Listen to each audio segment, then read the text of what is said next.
So ay mga para no, bakit ba ang sarap pa rin gamitin ng Rider Carb? Pero may FI naman ako na motor par.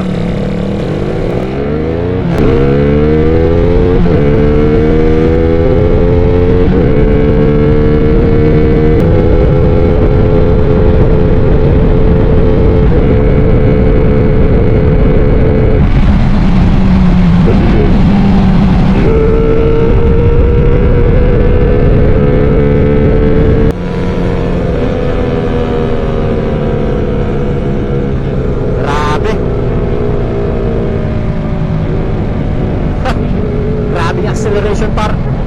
Yan ang dahilan kung bakit ang sarap pa rin gamitin ng Rider Carb.